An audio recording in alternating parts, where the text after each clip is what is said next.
नेपाल क्यों जल रहा है, ये सवाल आज हर कोई पूछ रहा है। भारत के सीमावर्ती इलाकों में भी इसका असर देखने को मिल रहा है।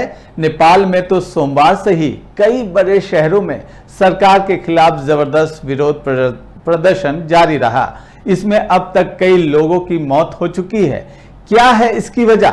पूरे प्रदर्शन के दौरान एक शब्द का जिक्र आ रहा है। जी हाँ, वो शब्द है जेन जेड। कौन है ये वर्ग? ये सवाल आपके जहन में दौड़ रहा होगा। तो चलिए हम आपको बताते हैं पूरी सच्चाई। देखिए ये खास रिपोर्ट। नेपाल के केपी शर्मा ओली शासन के फैसलों से नाराज जेन जी प्रदर्शनकारियों ने सरकारी इमारतों, सियासी दलों के ऑफिस और कई राजनेताओं के घरों और दफ्तरों में आग लगा दी। साथ ही कर्फ्यू का उल्लंघन करते हुए काठमांडू और नेपाल के कुछ अन्य शहरों की सड़कों पर उतरे प्रदर्शनकारियों ने कई मंत्रियों और राजनेताओं पर हमला कर उन्हें घायल कर दिया। नेपाल में जेन आंदोलन का बहुत विकराल रूप लिया है और मैं जसपा के जिला अध्यक्ष हूँ और युवा को कंट्रोल करने का अवस्था नहीं है। अभी जस्ट कुछ दिन पहले प्रधानमंत्री केपी शर्मा ओली ने राजीनामा दिया है। मैं अभी नेपाल और भारत का बॉर्डर में हूँ और यहाँ पूरा तनावग्रस्त है। यहाँ का कुछ लोग मान नहीं रहा है। तो अभी भ्रष्टाचारी और जो सोशल मीडिया जो बंद किया था उसका आक्रोश बहुत ज़्यादा है। अभी हम नेपाल का भारत का बॉर्डर में हूँ। आइए जानते हैं नेपाल क्यों जल रहा है। कुछ महीने पहले नेक्स्ट जनरेशन नेपाल सहित कई फेसबुक पेजों पर नेपाल की गंभीर राजनीतिक स्थिति और उच्च पदों पर व्याप्त भ्रष्टाचार के खिलाफ पोस्ट आने लगे। इन पोस्टों को कोई विशिष्ट व्यक्ति आगे नहीं बढ़ा रहा था, लेकिन ये साफ दिख रहा था कि इनमें अधिकतर 1996 और 2012 के बीच जन्मी पीढ़ी यानी जनरेशन जेड के लोग थे।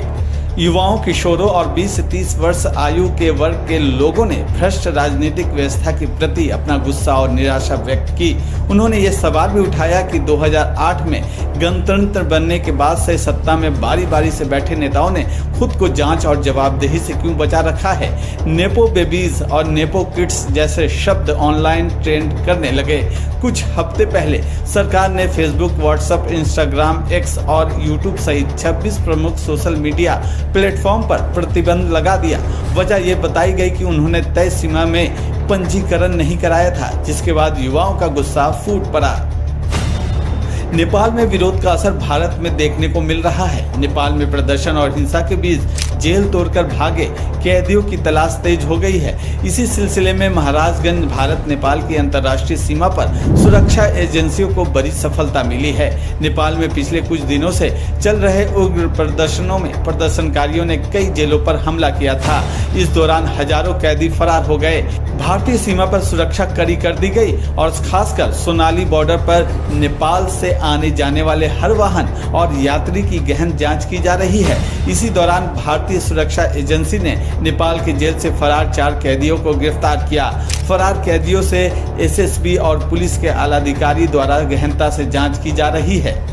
बीते 3 दिनों से नेपाल में हो रहे हिंसक झड़प उग्र रूप ले लिया, जिससे नेपाल में कई लोगों को अपनी जान गंवानी पड़ी। ये वही बॉर्डर है जहां पे प्रदर्शनकारियों ने बीते रात को कई सरकारी संस्थाओं में आग लगा दिया और यहाँ के प्रदर्शनकारियों ने जेलों में भी लूटपाट की, असलहा लेके फरार हो गए, जिसका मौके का फ़ायदा उठाकर कुछ कैदी वहाँ से फरार हो गए, जो सोनौली बॉर्डर पे सुरक्षा एजेंसियों द्वारा पकड़ा गया है। और ये वही बॉर्डर है जहाँ पे सुरक्षा के कड़े इंतजाम किए गए हैं और इसी बॉर्डर पे सुरक्षा एजेंसियों ने नेपाल से फरार कैदियों को भारत में प्रवेश करने के दौरान पकड़ा है और उनसे गहनता से पूछताछ की जा रही है। ये NBC न्यूज़, मोहम्मद आलम, महाराजगंज। बॉर्डर पे स्थिति पूरी तरह से भी सामान्य है। कहीं कोई दूसरी उस टाइप की बात हो, ऐसी कोई बात अभी तक रिपोर्ट नहीं हुई है।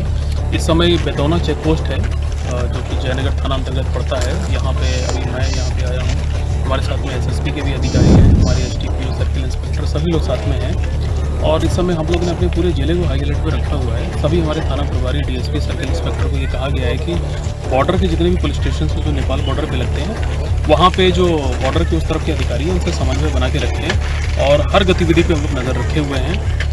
खासतौर पे जो भी व्यक्ति यहाँ से आते या जाते हैं, सबके कार्ड चेक किए जा रहे हैं, गाड़ी के पेपर चेक किए जा रहे हैं, तलाशी ली जा रही है। हम लोग की कोशिश ये है कि कोई भी अवांछित व्यक्ति या तत्व या कोई भी ऐसी सामान बॉर्डर की इस तरफ से उस तरफ ना जाए जिससे कोई विधि व्यवस्था की समस्या हो सके। तो हम लोग सारी चीज़ों पर नज़र बना के रखे हुए हैं। एसएसपी के साथ मिलकर हम लोग लगातार काम कर रहे हैं। एक्स्ट्रा फोर्स भी हम लोगों ने इस पूरे एरिया में डिप्लॉय कर रखी है। प्रदर्शनकारियों ने संसद भवन के पास रैली करने की योजना बनाई थी, लेकिन सोमवार को सरकार के जरिए जरूरत से ज्यादा बल प्रयोग किए जाने से हालात बेकाबू हो गए। गुस्साए युवाओं में से कुछ हथियारों से लैस थे और उन्होंने प्रमुख राजनीतिक हस्तियों, सरकारी इमारतों और सत्ता के प्रतीकों को निशाना बनाया। इसके बाद से ही पूरा नेपाल जल रहा है। साथ ही भारत के सीमावर्ती इलाके में भी अलर्ट जारी कर दिया गया है। निश्चित तौर पर 2 बार भारत के अंदर भी ट्रायल कर चुका, वो कई तरह के रूप बदल के ये एक अराजकता उत्पन्न करना चाहता है। भारतीय उपमहाद्वीप में अस्थिर सरकार को अस्थिर करना चाहता है, झूठा नैरेटिव पैदा कर करके एक माहौल बनाना चाहता है।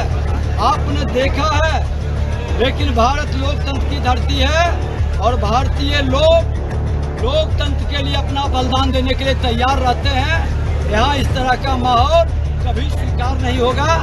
लेकिन ये दुखद दुर्भाग्यपूर्ण है जो घटना नेपाल के अंदर घटित हुआ है, ये बहुत ही दुखद और दुर्भाग्यपूर्ण है। लोकतंत्र को ये काफ़ी आघात है और मुझे लगता है कि ये अंतर्राष्ट्रीय पॉलिसी है, उस पर हमारे नेता का, देश के सचिव प्रधानमंत्री जी का, विदेश मंत्री जी का पैनी नज़र है। वो विदेशी ताकतें कैसे निपटेगी ये भारत सरकार जानती है। मैं एक कार्यकर्ता के नाते उस पर ज़्यादा कुछ बोलना मुनासिब नहीं समझता। भारत सुरक्षित है, भारत में किसी का ताना बाना चलने वाला नहीं है। भारत एक लोकतंत्र के मजबूत प्रहरी के हाथ में है, जो दुनिया की नज़र भारत की तरफ है। आने वाले दिनों में जो महापुरुषों ने सपना देखा था कि दुनिया के सबसे ताकत और शक्तिशाली भारत बनेगा, उस रास्ते पर अब भारत चल पड़ा है। तो विश्व का सभी देशों का ध्यान भारत की तरफ है। आने वाले दिन भारत और सशक्त होगा।